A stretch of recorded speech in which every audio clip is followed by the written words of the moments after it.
Well, it started with a phone call. I was headed up to Wyoming fishing with a friend of mine, and he said, I got this buddy who has brain cancer who has this crazy notion. A friend of mine, Stuart Brown, got cancer in 2001. It was a brain cancer. And we spent a lot of time together during the process of his treatment, and we found ourselves being very frustrated about the fact that men had very few outlets physically and emotionally for making it through the cancer process. And he said, my buddy fly fishes just like we do, and he really thinks there ought to be something for guys. I said, that's a great idea. I said, there's got to be organizations all over the country doing stuff for guys with cancer. And Jim said, well, now I'm not sure about that. It came out of 3 or 4 of us fly fishers, one who had brain cancer, and the realization that fly fishing was an incredibly healing experience for him while he went through his cancer treatment. When he was on the water, he never felt like he had cancer. He never thought about his cancer. And so we thought that we wanted to provide that same experience for other men. So the 3 of us sort of formed this band of brothers.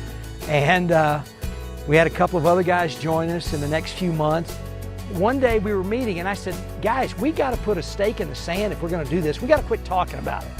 If we're going to make it happen, we got to set a date, find a place, and do a retreat. And they went, well, okay, how are we going to fund it? I said, I don't know, we'll figure it out. So we picked a date, June 3rd, 2003. And then I started calling friends of mine and saying, where would you take a bunch of guys with cancer fly fishing?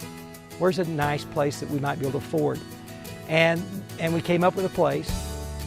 It was perfect for us. Stuart Brown, our founding father, who had come to the retreat with his son, had to leave a little early because he had a doctor's appointment, because he actually knew he had another brain tumor. And so as he was leaving the retreat that afternoon, he left a message on the back of my truck, in the dust on the back window of my truck. And it said, be well, fish on. And when I saw that, and I called the other guys over, and we all just stood and stared at the back window of my truck. And then we went and sat down at a picnic table, and we looked at each other, and we said, we're on to something.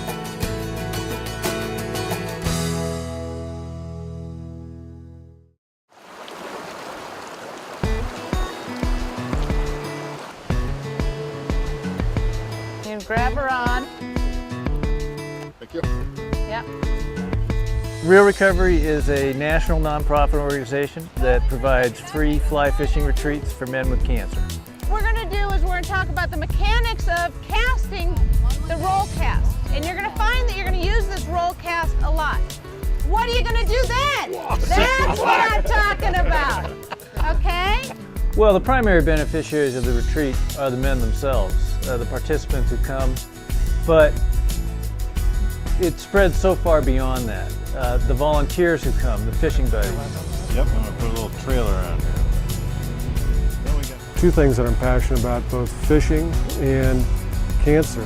And I thought it sounded like a really neat organization, so I contacted them and asked them if there was any way that I could help them out, if I could volunteer as a buddy, if I could do anything for them. And they were kind enough to allow me to be a buddy, which I've now done 6 or 7 times. A couple years ago when my dad had cancer, and he was invited to this retreat and he took part in it, and I saw his spirits definitely come up afterwards. So it definitely is why I'm here today, is to kind of give back, take part in that. Here we go! 1, 2, 3! Fish on. Oh yeah, that's beautiful. We supply a vest, fishing vest, for each man to wear. They sign their name to the vest and whatever they want to say on it. And then they wear that throughout their retreat. And that's their vest. Our first set of vests have so many signatures on them, we're going to have to retire them. I said, I got the first fish. Give me $10. Men generally aren't as open to talking about things. and son is youngest, and probably. We provide the structure for what we call courageous conversations. When I came home from the military and I was 30 years old and I was diagnosed with stage 3 brain cancer. We're trying to just give them a break, a respite from their experiences, whether they're done with their cancer treatment, whether they're just starting their cancer treatment. We're just trying to give them a whole different experience where they feel comfortable, can share their stories with other men. It brings men together and then gives them the opportunity to talk to people that are walking in the shoes that they're walking in right now. But what you'll find outside of that is the men getting together one-on-one or just in the small groups to talk about a variety of different aspects of their experiences with cancer. I think for some of these men, just being able to have conversations that are very real and very vulnerable is healing for them. Let them say it, you know? They're feeling it, they're experiencing it. They may not know exactly what it is, but just to have that conversation. And it's one, once they kind of put it out there, it's one less thing they have to carry with them. Real recovery takes a group of strangers, puts them in an environment where you're fishing, you're outside, you're enjoying that time, but that's only a small part of it actually. The fishing is a piece of the puzzle. I think a lot of guys, they come to these retreats and really don't know, what it's about or what's going to happen, and when they leave, it's incredible. Nice fish.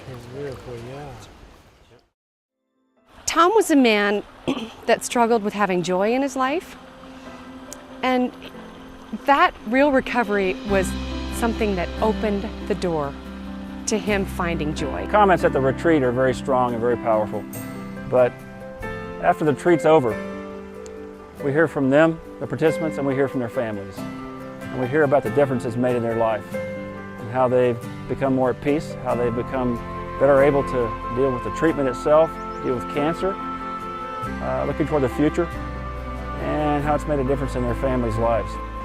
His oncologist recommended that he go, and I'll never forget, he came home and said, my doctor said I really should go.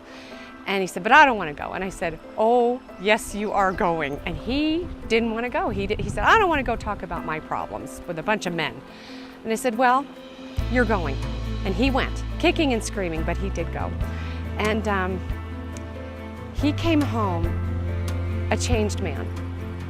He came home a softer man, and a man who touched something deep inside of himself that would never have happened if it wasn't for real recovery. I think when you have cancer, you realize what's important in life.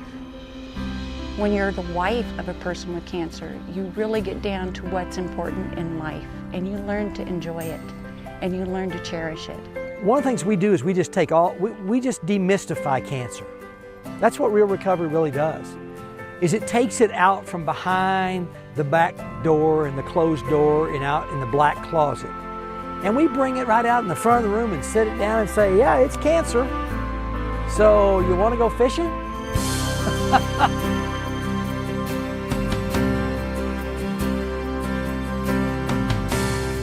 After men leave a real recovery retreat, their lives are not the same. Something's different, something changed.